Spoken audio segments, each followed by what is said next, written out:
1977년 대한민국에서 한 권의 오래된 예언서가 세상의 모습을 드러냈습니다. 책의 이름은 격암유록, 또 다른 이름은 남사고 비결이었습니다. 처음에는 조선 시대의 수많은 비결서 가운데 하나로 여겨졌습니다. 그러나 책장을 넘기던 사람들은 곧 이상한 구절과 마주하게 됩니다. 하늘을 나는 머리 작은 것이 불을 쏟고 동쪽 바다에서는 검은 고래가 떠오르리라. 남과 북의 기운이 한번 크게 부딪힌 뒤 7날이 지나면 오래된 문이 열릴 것이다. 더 놀라운 것은 그 다음 9절이었습니다. 용과 뱀의 기운이 지나고 붉은 기운이 가라앉았는 때 백기민족은 다시 서로의 길을 찾으리라. 일부 해석가들은 이 문장이 2018년 9월을 가리킨다고 주장합니다. 하지만 그것은 남과 북이 하루아침에 하나의 나라가 된다는 뜻이 아니었습니다. 오히려 그보다 더 현실적이고 어쩌면 더 두려운 변화였습니다. 2028년 군사, 분계선이 사라지는 것이 아니라 그 선이 더 이상 이전과 같은 의미를 갖지 못하게 되는 사건이 일어난다는 것입니다. 그리고 그 사건은 한반도 통일의 시작을 알리는 첫 번째 문이 될 수 있다는 것이었습니다. 과연 500년 전에 한 학자는 오늘날의 한반도를 보고 있었던 것일까요? 요괴감. 유록은 모두 60장으로 구성되었다고 전해지는 귀한 문서입니다. 이 책에는 일본의 조선 침략, 왕조의 혼란, 나라의 분단, 전쟁과 질병, 그리고 먼 훗날 한반도에 찾아올 새로운 시대가 암호처럼 기록되어 있다고 알려져 있습니다. 누가 언제 이 책을 완성했는지를 두고 논란은 끊이지 않았지만 사람들의 시선은 늘 한 인물에게 향했습니다. 바로 조선 중기의 학자 격암 남사고였습니다. 남사고는 1509년 경상북도 울진에서 태어났습니다. 그는 어린 시절부터 글과 숫자에 뛰어났고 특히 하늘의 움직임과 땅의 형세에 깊은 관심을 보였다고 합니다. 주역, 천문, 풍수, 지리, 관상까지 당시 사람들이 하늘과 인간의 운명을 읽는데 사용했던 그의 모든 학문을 익혔으며 훗날에는 조정의 천문 업무와 관련된 직책을 맡아 왕에게 조언했다는 기록도 남아있습니다. 그러나 남사고가 평생 가장 집착했던 것은 왕의 운명이 아니었습니다. 그가 알고 싶어 했던 것은 한반도 전체의 운명이었습니다. 그는 울진을 떠나 태백산, 소백산, 계룡산, 금강산 등 전국의 명산을 돌며 산줄기와 물길을 살폈습니다. 낮에는 땅의 모양을 기록하고 밤에는 별의 움직임을 바라보았습니다. 사람들은 그가 산을 보는 것이 아니라 산 아래 잠들어 있는 나라의 기운을 보고 있다고 말했습니다. 젊은 시절 남사고는 깊은 산 속에서 한 명의 귀한 성녀를 만났다고 전해집니다. 성녀는 이름도 머무는 절도 밝히지 않았습니다. 그는 남사고에게 낡은 천문도 한 장과 글자가 거의 지워진 책 한 권을 건네며 이렇게 말했다고 합니다. 땅은 아무 말도 하지 않지만 나라의 죽음과 탄생을 모두 품고 있다. 산맥이 끊어지면 왕조가 흔들리고 막힌 물길이 열리면 오래 갈라진 민족이 다시 움직인다. 그러나 네가 본 것을 모두 한 시대에 말하지는 마라. 아직 오지 않은 시대의 진실은 너무 이르게 드러나면 화가 된다. 그날 이후 남사고의 기록은 달라졌다고 합니다. 단순히 좋은 철이나 도배 기룡을 말하던 글, 속에 전쟁, 역병, 새로 만든 새, 바다 밑에 괴물, 그리고 남북으로 갈라진 나라에 관한 표현들이 나타나기 시작했습니다. 그는 자신의 예언을 한 곳에 남기지 않고 여러 기록으로 나누었으며 일부는 제자에게, 일부는 사찰에, 일부는 산중의 바위 틈에 숨겼다는 전설도 전해집니다. 남사고가 단순한 민간도사가 아니었다는 사실은 여러 문헌에서도 확인됩니다. 이수광이 1614년에 쓴 지복유설에는 남사고의 기한 일화가 기록되어 있으며 조선왕조실록에도 그의 이름이 여러 차례 등장합니다. 당시 사람들은 그를 천문과 지리에 밟고 하늘의 기운을 살펴 기룡을 판단하는 능력이 뛰어난 인물로 평가했습니다.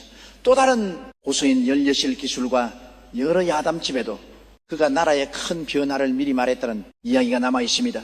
그중 가장 유명한 것은 임진왜란과 관련된 예언입니다. 남사고는 일본군이 조선을 침략하기 수십 년 전 다음과 같은 말을 남겼다고 전해집니다. 임진의 해가 오면 흰말 단수가 남쪽 바다를 건너오고 조선의 8길이 모두 불길에 휩싸이리라. 1592년 임진왜란이 일어났습니다. 일본군은 부산에 상륙해 빠르게 북상했고 조선은 순식간에 전쟁의 소용돌이에 빠졌습니다. 후대 사람들은 남사고가 말한 흰마을 단수를 일본의 무장가토 기요마사와 연결했습니다. 실제 기록과 전설이 뒤섞인 이야기일 수 있지만 조선 사람들에게 이 예언은 남사고라는 이름을 전국에 알린 결정적인 계기가 되었습니다. 그는 전쟁 이후 왕실이 크게 흔들리고 정상적인 계승 질서와는 다른 방식으로 왕위에 오른 군주가 나라를 다스리게 될 것이라고도 말했다고 합니다. 사람들은 이 말을 광해군의 즉위와 연결했습니다. 임진란 뒤조선은 정치적으로 깊이 분열되었고 왕권은 이전보다 훨씬 불안해졌습니다.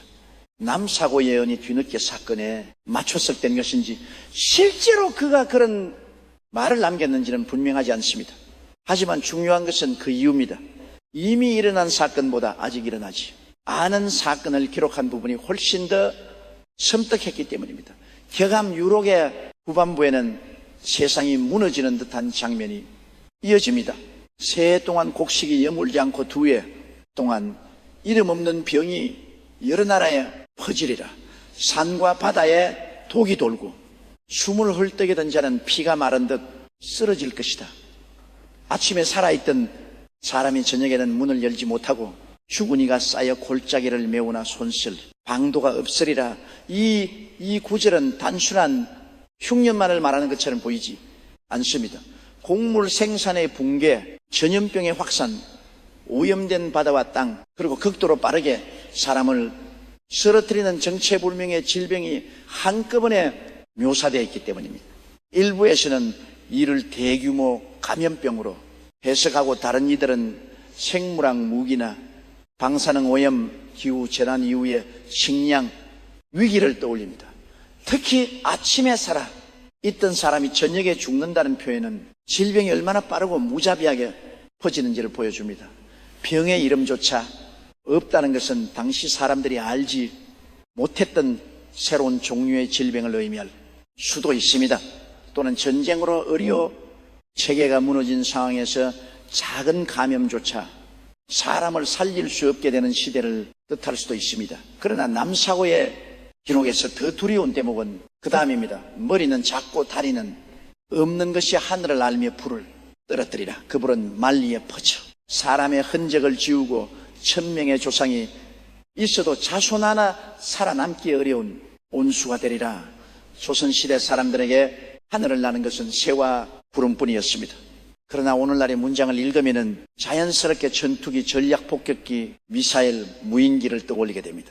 다리가 없고 머리가 작은 것은 길고 가느다란 미사일의 형상처럼 보이며 하늘에서 쏟아지는 물은 폭격이나 핵무기의 성광을 연상시킵니다. 실제로 한반도 주변엔 세계에서 가장 강력한 무기들이 모여 있습니다.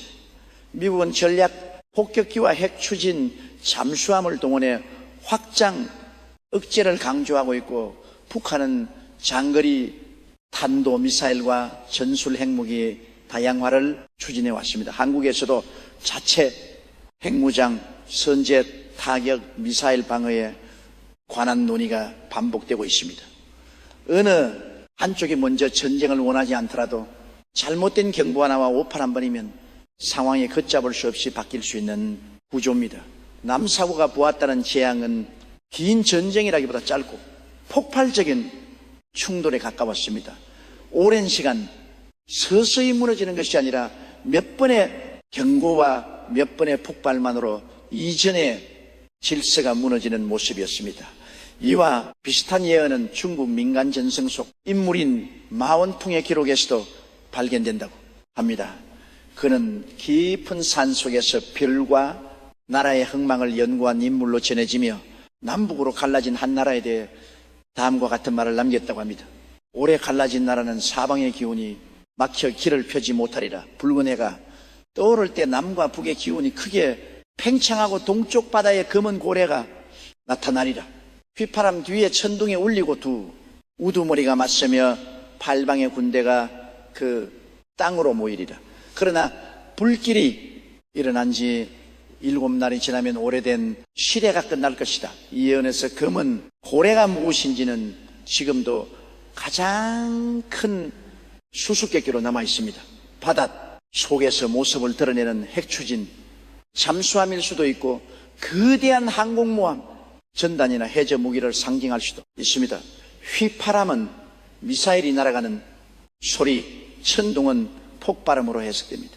팔방의 군대는 한반도 위기에 미국, 중국, 러시아, 일본 등 주변 강국들이 동시에 개입하는 상황을 뜻할 수 있습니다.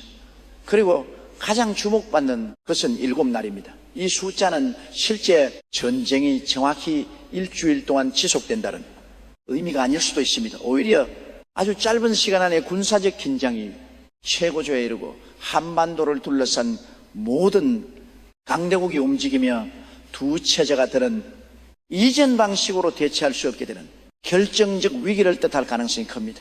국경이나 해상에서의 충돌, 미사일 발사, 북한 내부의 급변 또는 핵전쟁 직전까지 가는 대치가 그 계기가 될 수 있습니다.